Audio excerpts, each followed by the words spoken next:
Hello friends, let us now learn some important points about pulmonary thromboembolism. Pulmonary thromboembolism, symptoms suggestive of massive, there is two types. Pulmonary thromboembolism is massive pulmonary thromboembolism and symptoms suggestive of small emboli. Okay, massive pulmonary thromboembolism, the symptoms are dyspnea, syncope, dyspnea most common, syncope, hypotension. Okay, it is caused by hypotension, cyanosis. Okay, small emboli include pleuritic chest pain, okay, cough, hemoptysis and palpitations. These are the thromboembolism suggestive of small emboli. Now, what is the most common frequent symptom of pulmonary embolism? Dyspnea is the most common frequent symptom of pulmonary embolism. Most common frequent sign of pulmonary embolism is tachypnea. Then, if there is chest pain, here chest pain is present. The chest pain is due to pulmonary. If the pulmonary infarction is present distally near the pleura, if it is present distally near the pleura, then the patient will have chest pain. Then one more important history is if a patient comes with sudden onset of dyspnea and chest pain, if the patient comes with sudden onset of dyspnea and chest pain following symptoms or following surgery or immobilization, then we can diagnose it as pulmonary embolism. Okay, now this pulmonary embolism can be divided into three types. Okay, first we have massive pulmonary embolism, submassive pulmonary embolism, and we have low risk pulmonary embolism. So if you see massive pulmonary embolism, it occurs in 5 to 10% of cases, and this is mostly seen in large vein thrombosis or pelvic surgery. Okay, then we have submassive pulmonary embolism, which is seen in 20 to 25% of cases. Here there is left ventricular dysfunction with normal BP. Then we have low risk pulmonary embolism, which is most common. It occurs in 70 to 75% of cases, and this low risk pulmonary embolism, obviously because of low risk, it has best prognosis. Now, what are you going to see in massive pulmonary embolism?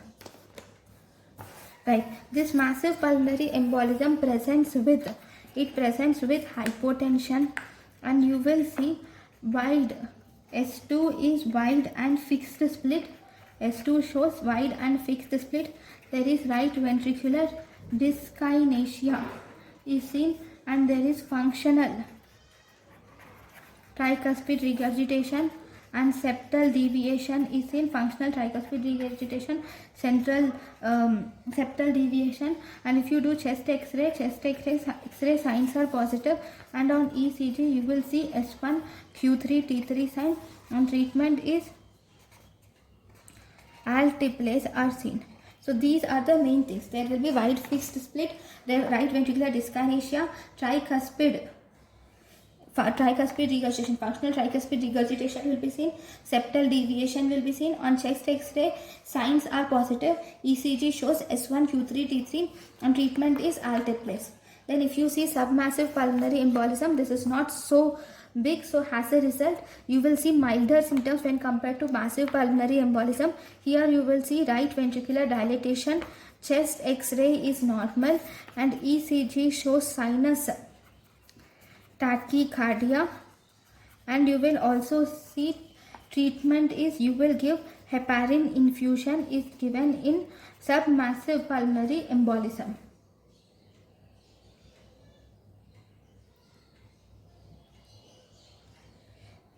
Right, so if you were asked what is the most common cause of pulmonary embolism, okay, most common cause of pulmonary embolism is lower leg DVT. Okay, lower limb DVT.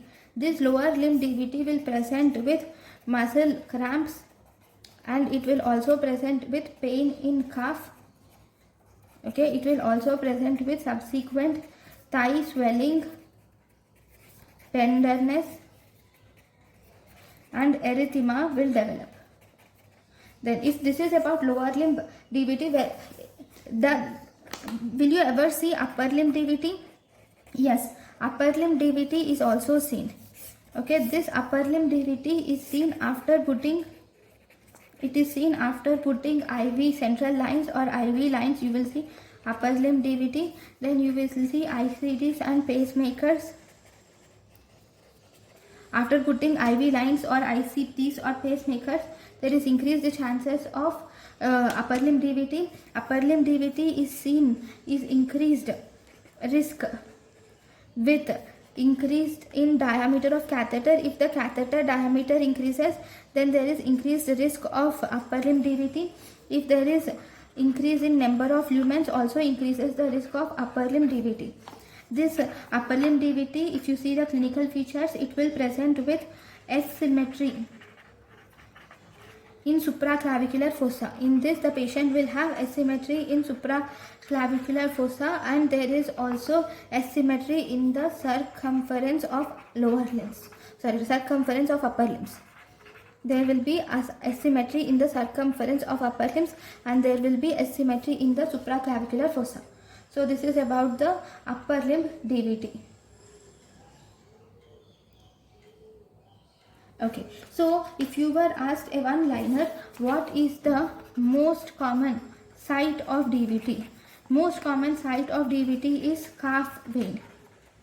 But one important thing is this DVT, which is caused by the calf vein, this has the tendency to embolize is less. It has less tendency to embolize.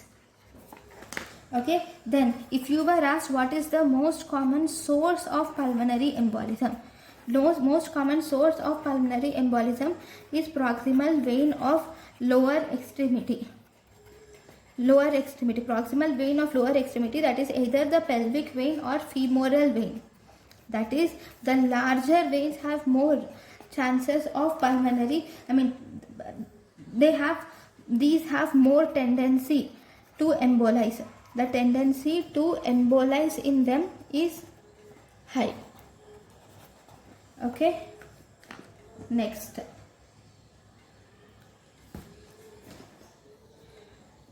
Now, what are the conditions which are predisposing to this pulmonary embolism?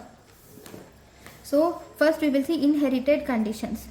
So, inherited disorders which are predisposing to thrombosis. If you see this, inherited disorders predisposing to thrombosis include two types.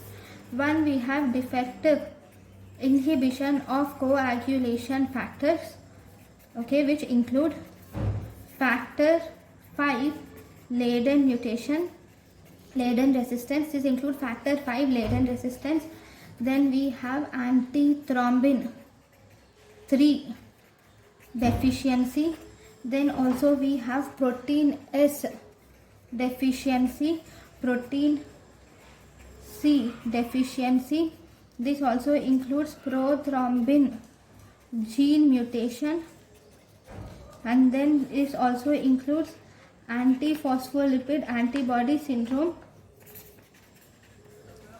antiphospholipid antibody syndrome, and this also includes lupus anticoagulant. So these are the defective inhibitors of coagulation factors. Then if you see, impaired clot lysis is also seen. Impaired clot lysis includes, we have dysfibrinogenemia. This includes dysfibrogenemia.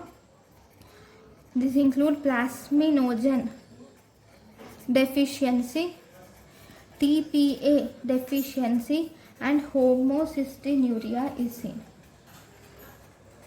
Then if you see the next risk factors, so what are the risk factors of venous thromboembolism.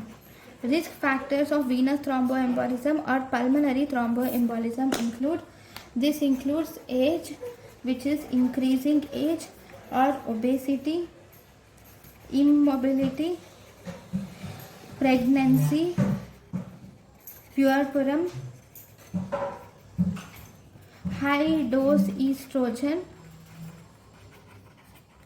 varicose veins, surgery, or any trauma, especially to pelvis or hip or lower limbs, malignancy, especially of pelvis or abdominal malignancy.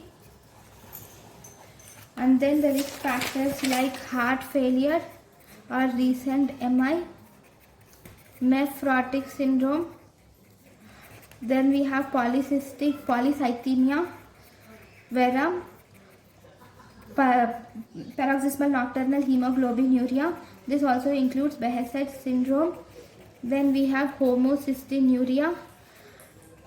Then we have, whenever there is paralysis of lower limb, there is increased chances of spread of infection, and if there is any infection. So all these are the etiological features of pulmonary embolism. Thank you for watching.